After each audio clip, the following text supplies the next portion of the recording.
Les 3 solutions émotionnelles que je vais te proposer ici dans cette vidéo vont un peu plus loin que celles que j'ai déjà expliquées dans les vidéos précédentes qui parlaient des sensations, des ressentis physiques, de l'émotion que je suis en train de ressentir. Et ces solutions-là, c'est vrai qu'elles sont un peu plus faciles à mettre en place si tu es déjà OK avec le fait de ressentir ce qui se passe dans ton corps, si tu as déjà réussi à mettre des mots sur l'émotion. La première solution que je peux te proposer et que je t'invite à tester, c'est tout ce qui est création, tout ce qui est expression d'une émotion et tout ce qui est décharge d'une émotion. Pour ça, comment on fait Moi, les choses qui marchent bien et les choses qui marchent bien aussi pour les personnes que j'ai accompagnées, c'est créer un dessin qui parle de l'émotion que tu es en train de ressentir, créer une peinture, créer une musique, créer un chant, créer un espace dans lequel cette émotion, elle serait OK de vivre, danser cette émotion. Ça peut être aussi, moi par exemple pour la colère, j'ai un truc qui marche hyper bien, qui est la création du mouvement de force, qui est la boxe. En fait, quand je suis très en colère, le fait d'aller faire de la boxe, ça me permet vraiment d'aller décharger ça. Et c'est comme un espèce de deal avec moi-même, où quand je sais que je suis en colère, une fois que j'ai plongé dans ce qui était cette colère, que je l'ai ressentie à l'intérieur de moi et que j'ai compris le besoin qui était caché derrière, après j'ai besoin d'aller la décharger. Et donc, je vais faire de la boxe. C'est comme un deal que j'ai pris avec moi-même. La deuxième solution que j'ai envie de te proposer est sans lien avec la première cette fois-ci. C'est qu'il y a des fois, dans certaines situations, au travail notamment, ou avec des enfants par exemple, ou dans des situations exceptionnelles, il y a des moments où on ne peut pas prendre le temps de s'asseoir, de ressentir ce qui se passe dans son corps, d'y mettre des mots, de voir quelles solutions je pourrais mettre en place ou quel est le message, le besoin, la leçon à apprendre derrière tout ça. Parce qu'on est pris par le quotidien, parce qu'on est en relation avec quelqu'un ou parce qu'on doit prendre soin de quelqu'un d'autre, par exemple son bébé ou ses enfants. Et là, la solution qui marche bien, c'est prendre rendez-vous avec son émotion. Je te donne un exemple. Moi, quand j'allais au travail, j'étais en colère et en fait, c'était quelque chose qui me tenait toute la journée, tu vois. Il y avait comme le matin, je me réveillais, j'étais en colère, je ressentais déjà la colère, ça me saoulait déjà d'aller au travail. C'était comme hyper désagréable et comme je vais encore vivre une journée que je vais détester. J'ai hâte que cette journée se termine. Et du coup, je vivais avec cette émotion toute la journée. Et donc j'avais pas encore compris qu'on pouvait prendre le temps d'aller dans son corps, explorer, en tout cas tout ce qui se passe dans ce module 1 que je suis en train de t'expliquer. Et en fait, un jour, j'ai vu une conférence qui parlait de cette solution et qui disait « Mais prenez rendez-vous avec votre émotion, en fait. Dis-lui de telle heure à telle heure, écoute, ensemble, on va dialoguer, on va voir ensemble ce qui se passe pour toi et on va voir ensemble qu'est-ce que tu veux, en fait. » Parce que pour le moment, c'est pas très évident pour moi, en fait, de te comprendre parce que tu parles dans un langage avec des mots, des sensations physiques que je comprends pas encore très bien. Et donc, ce que j'ai besoin, c'est qu'on prenne un temps ensemble et que la journée, que tu me laisses tranquille pour que je puisse quand même avoir une certaine ouverture et une certaine joie de vivre dans ma journée. Et le lendemain, c'est ce que j'ai fait. J'ai testé ça. C'est-à-dire que le matin, je me suis levée et j'ai dit, ok, là, la colère, je te sens. Écoute, je vois bien qu'il y a encore quelque chose qui ressemble à je suis serrée ici, j'ai les épaules baissées, j'ai la mâchoire serrée, j'ai pas envie d'aller au travail. Mon comportement, c'est que j'ai pas envie de sourire, j'ai pas envie de dire bonjour aux autres, j'ai pas envie de leur demander comment ça va. Ça, je te sens bien. Ok, mais si tu veux, ce soir, on se voit ensemble. Je termine le travail et on se dit à 18h30, on se met ensemble, on va dialoguer ensemble, on va voir ce qui se passe pour toi. Et après, je te promets qu'on prend ce rendez-vous au moins, pour le moment, 5 fois dans cette semaine à la suite. Mais aujourd'hui, juste laisse-moi vivre ma journée avec mes autres émotions. L'idée, c'est de donner de la place aux autres parties de toi qui existent, aux autres émotions de toi qui existent dans la journée. Et comme ça peut te permettre aussi de souffler un peu. Parce que c'est vrai que quand on est avec une émotion en particulier, on peut être vite attaché à elle et vite obsédé par elle, happé par elle, comme vampirisé par elle. Et le fait de lui dire, écoute, en fait, je te donne un temps où je vais vraiment t'écouter.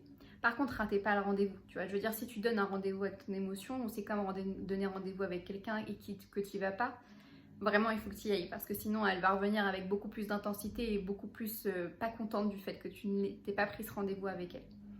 Donc prends le temps qu'il te faudra avec elle. Moi je sais que souvent quand ça m'arrive, le 5 jours fonctionne bien. Entre 3 et 5 jours ça fonctionne bien. Pour d'autres, un rendez-vous seulement va suffire.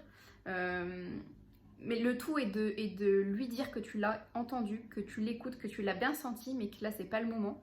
Et que vous pourriez prendre un temps après ensemble pour dialoguer ensemble, pour vous écouter, vous observer, vous aimer un peu plus l'un de l'autre, vous appréhender un peu plus l'un de l'autre.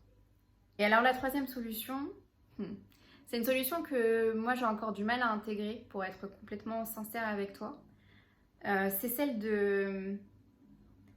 d'accueillir que parfois on ne sait pas pourquoi c'est en train de se passer en nous. Moi je suis une personne qui quand elle vit quelque chose à l'intérieur d'elle, maintenant que j'apprécie ça et que j'aime explorer ce qui se passe à l'intérieur de moi, j'ai toujours besoin de savoir pourquoi, pour quelle raison ça arrive maintenant et quel est le sens derrière ça. Et c'est en même temps pour ça que je te crée ce module et que je crée cette formation, tu vois. C'est parce que je cherche toujours à comprendre le pourquoi, l'origine et les impacts que ça peut avoir dans notre vie si on fait attention à notre monde intérieur ou si on n'y fait pas attention. Et donc la seule chose que là je peux te proposer, c'est un regard extérieur. Je sais que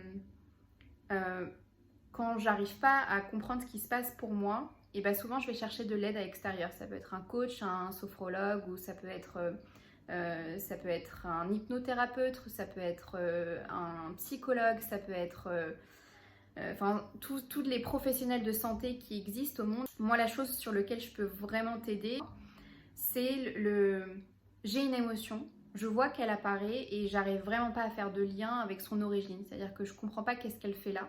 Je vais te donner un exemple de quelqu'un qui est venu me voir et qui me disait je comprends pas tous les Noëls. À chaque fois que décembre arrive, je pleure. En fait, j'ai des larmes de tristesse dès que Noël arrive, dès que je vois les catalogues dans les boîtes aux lettres, dès que je vois des films passer à la télé, dès que j'entends que ça parle de bûches, de repas de Noël.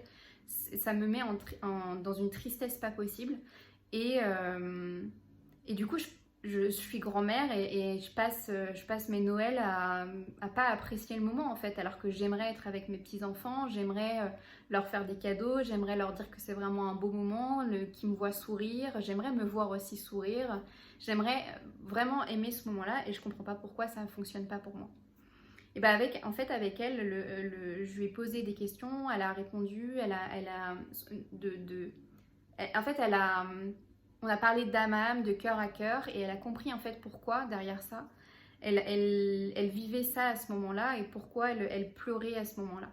Et le point de vue extérieur, l'effet miroir de quelqu'un d'autre, ou le fait que quelqu'un d'autre te pose des questions à laquelle tu n'avais jamais pensé et laquelle tu n'avais jamais pensé te poser, en fait, ça fonctionne. Ça fonctionne parce que ça te fait changer de cadre, ça te fait changer de boucle dans ta tête dans lequel tu étais et ça fait parler en fait ton inconscient et les liens qu'il peut faire.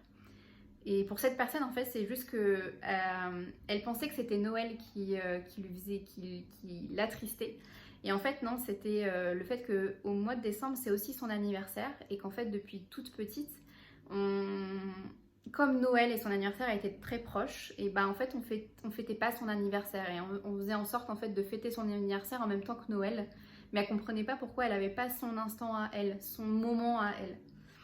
Et du coup ce qu'elle a fait après, c'est qu'elle a mis en place une solution où elle s'est dit mais en fait plus jamais je fêterai mon anniversaire en même temps que Noël et je vais honorer ce jour comme il se doit.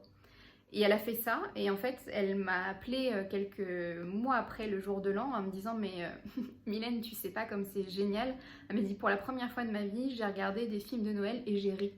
J'ai ri, j'ai souri, et j'étais avec mes petits-enfants et j'ai passé un Noël incroyable. » Et j'en suis encore émue rien que le fait d'en parler parce que c'est ce genre de choses qui libère en fait, c'est ce genre de choses qui fait qu'en fait une personne arrive à comprendre le sens de son émotion, arrive à libérer le message de l'émotion et à avancer et à mieux vivre avec elle-même et avec son corps et avec son monde intérieur. De quelque chose qui était hyper désagréable pour elle, maintenant elle en fait quelque chose qui est confortable et agréable pour elle.